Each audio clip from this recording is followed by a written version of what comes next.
Muchas gracias, presidente. Alan García, de Informativo Q, desde Querétaro. También aprovechando la presencia de autoridades de salud, quisiera preguntarle al doctor Zoé Robledo qué sabe acerca del actual desabasto de medicamentos oncológicos en plena situación de incremento de casos de COVID, si esto también ha afectado un poco la operatividad de los hospitales del Seguro Social. Y también preguntarle al doctor Hugo López-Gatell, en el caso particular de Querétaro y con el contexto de lo que está ocurriendo actualmente en Chihuahua. Querétaro también hace un par de semanas tuvo una situación ahí de análisis en la situación de sus cifras. Por lo menos desde el gobierno municipal se habla, y bueno, también del Estado, se habla de que con una nueva estrategia que se está implementando de búsqueda de casos, de realizar más pruebas, es lógico que se encuentren más casos positivos. Entonces, por eso en ese sentido se habla de que están incrementando las cifras que reportan a la Federación. Me gustaría saber usted cómo ha visto el incremento de la diferencia de casos en estas últimas semanas y si también es posible que sea uno de los estados próximos a regresar al semáforo rojo. Bueno, pues los dos.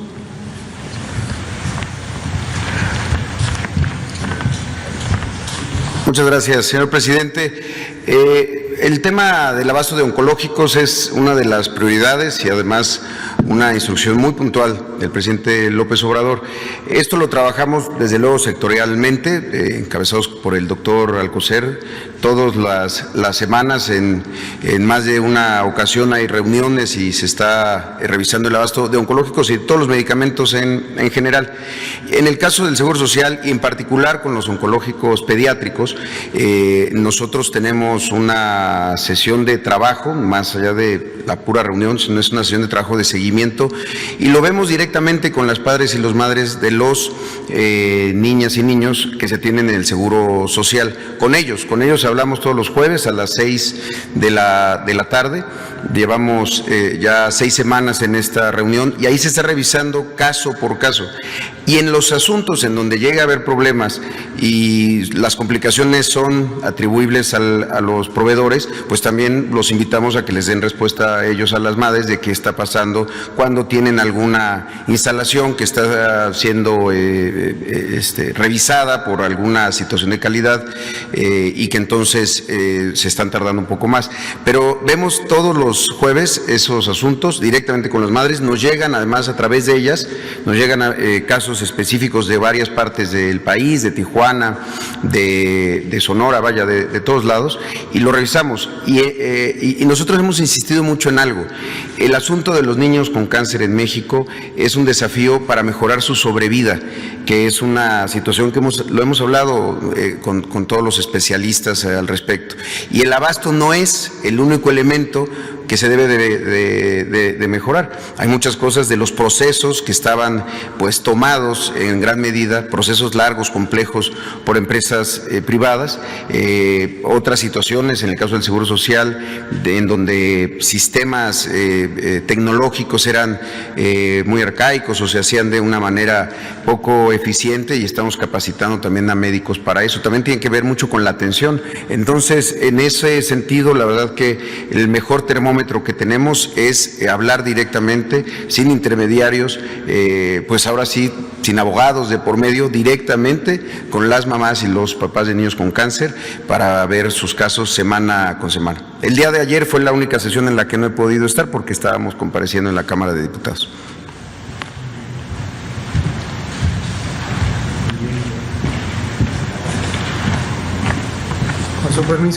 Con su permiso, presidente. Muy buenos días. Felicidades a las médicas y médicos, enfermeras, enfermeros galardonados. Qué orgullo tenerlos en México. Quisiera comentar brevemente sobre lo que dice de Querétaro, pero antes abordar lo que comentaba la compañera sobre cambios de estrategia, aclarando lo siguiente. En el lenguaje convencional, a veces en el lenguaje periodístico, se usa libremente la palabra estrategia para referirse a cualquier esfuerzo sistemático empeñado en alcanzar un objetivo. Pero no se distingue algo que es sumamente importante de distinguir en el lenguaje técnico, en muchos campos, incluido el campo militar, pero definitivamente en el campo de la salud pública. La estrategia es una intervención de larga duración, es decir, son esfuerzos sistemáticos y estructurados, encaminados a lograr un impacto esperado con un horizonte de larga duración.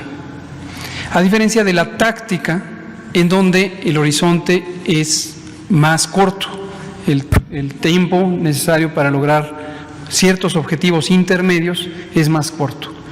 Y aún distinguimos la operación, que son un periodo aún más corto de intervenciones más concretas, generalmente geográficamente localizadas. Es un tecnicismo, pero es muy importante distinguirlo, porque si no, en las noticias a veces se habla de cambio en la estrategia y se asume que hay un fallo de la previa. Si operáramos así, que no es el caso, estaríamos improvisando y estaríamos buscando que ante alguna adversidad en el camino hay que hacer todo de nuevo, y no es el caso. La estrategia del Gobierno de México para responder a la pandemia de COVID-19 fue definida desde el inicio. Empezamos los esfuerzos, como lo hemos comentado, en los primeros días de enero, habiéndose conocido de 44 casos de neumonía en China en la última semana de diciembre de 2019. La estrategia consideró desde el inicio que tendríamos una epidemia larga, y lo hemos dicho siempre, preparémonos para una epidemia larga. El horizonte de tiempo trazado incluyó al menos hasta octubre la duración de la primera ciclo epidémico, y también incluimos el escenario de que al llegar octubre tendríamos un cambio en la intensidad epidémica, porque sabemos que desde hace centenas de años, posiblemente miles de años, en el hemisferio norte, entre octubre y marzo del año siguiente, ocurre la temporada de la influenza. Y dado que la influenza y COVID-19 tienen, aunque causas distintas, son virus distintos, tienen un comportamiento clínico semejante y un comportamiento epidemiológico semejante porque se transmiten por la misma vía, era lógico suponer que con la llegada de la influenza, además COVID-19 también podría tener un repunte, y que por sí misma la influenza implicaría un aumento en la demanda de servicios hospitalarios, particularmente hospitalización por neumonía o por infección respiratoria grave. Ahora, este es el marco de referencia, esta es la estrategia. La estrategia del Gobierno de México incluye varios componentes mayores. Los fundamentales son los que mencionaré. El primero era lograr aplanar la curva epidémica. De esto hemos hablado muchísimo. La curva epidémica es la representación gráfica de la intensidad de ocurrencia del fenómeno, nuevos casos, nuevas hospitalizaciones, lamentables defunciones. Y estas ocurren a cierta velocidad y lo medimos por la cantidad de eventos que ocurren por día. Si la cantidad de eventos que ocurren por día supera la capacidad de responder ante ellos, específicamente la capacidad de darle atención médica a las personas enfermas y en especial de hospitalizar a las personas críticamente enfermas, entonces rebasaríamos la posibilidad de hacer los esfuerzos necesarios para proteger la vida. Y ya habíamos visto la experiencia que se empezaba a dar en los países europeos, en Estados Unidos, por ejemplo. Y no quisimos que pasara eso. Y entonces, para lograr aplanar la curva en una enfermedad para la que no hay ni vacunas ni tratamientos específicos. Hasta el momento no hay ni vacunas ni tratamientos específicos para la COVID-19. El único recurso, o el recurso principal, es las estrategias de la salud pública. Destacadamente la contención centrada en personas, detectar personas enfermas, buscar hacer el diagnóstico por laboratorio, estudiar a sus contactos y recomendar, disponer que tanto la persona primariamente enferma como sus contactos permanezcan en aislamiento 14 días para evitar la cadena de transmisión.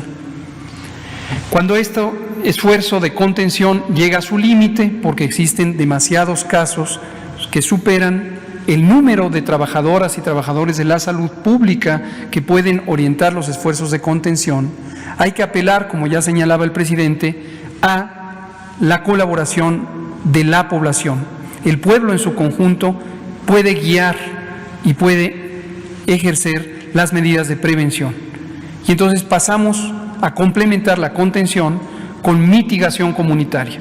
Mitigación comunitaria en México se ha llamado Jornada Nacional de Sana Distancia, y es este esfuerzo en el que, con algunas disposiciones administrativas de carácter general, no dirigidas a las personas, en el caso mexicano, no dirigidas a las personas, sino dirigidas a quienes administran los espacios en donde se congregan las personas, destacadamente el Sistema Educativo Nacional, todos los empleos en los sectores público, social y privados, a menos que sean esenciales, y las actividades recreativas diversas, culturales, sociales, etcétera, que ocurren en el espacio público.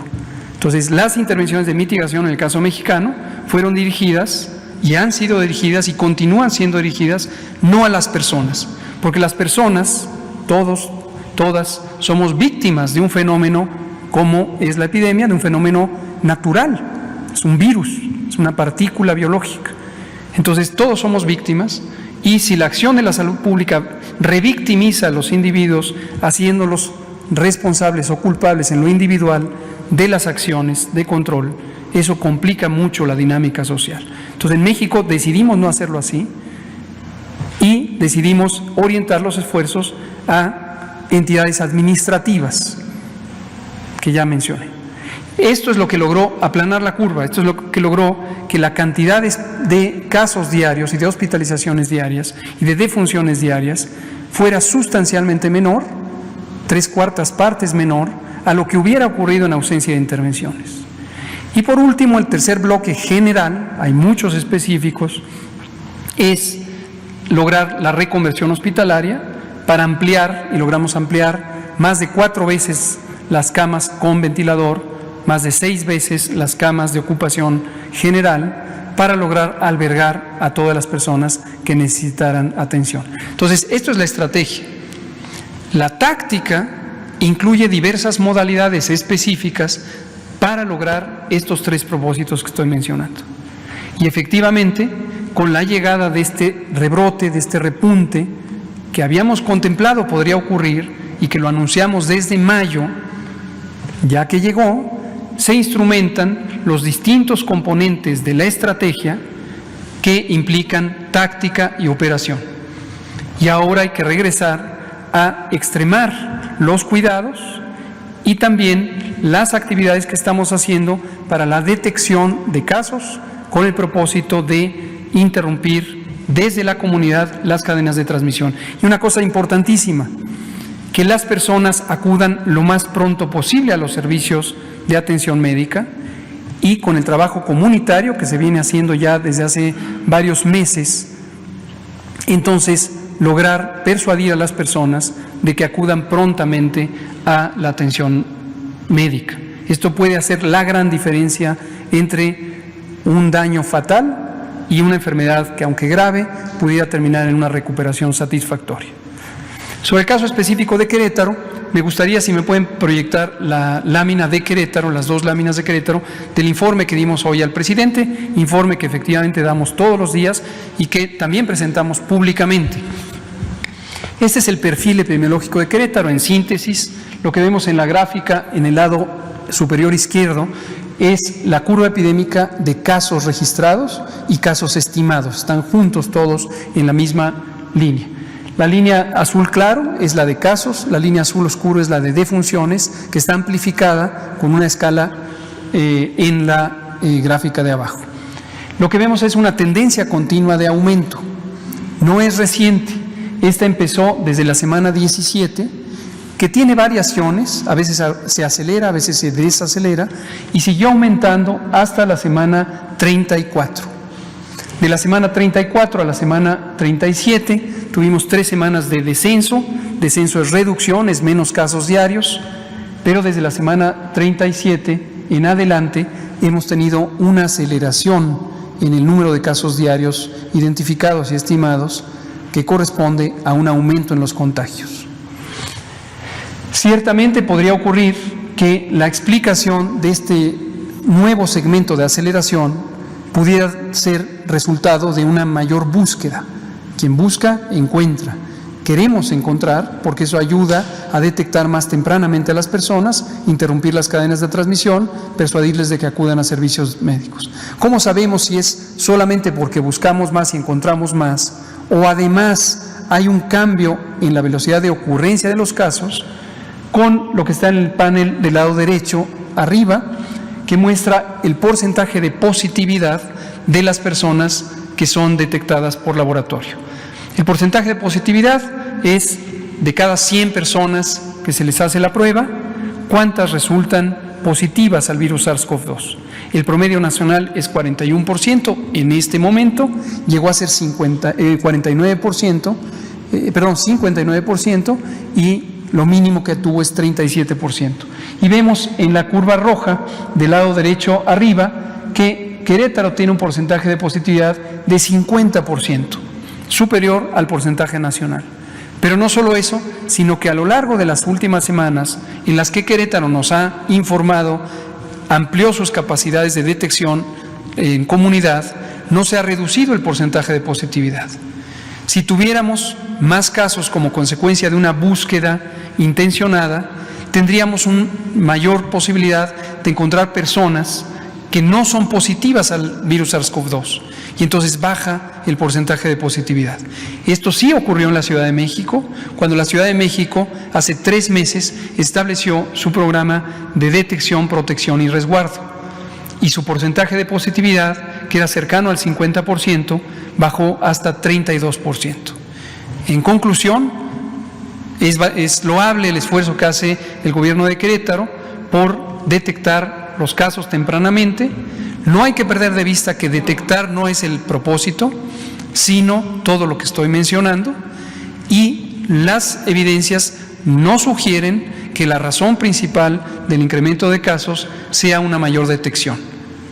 La conclusión es, parece estar teniendo la misma tendencia de incremento de casos que tienen otras entidades. Muchas gracias. Muchas gracias.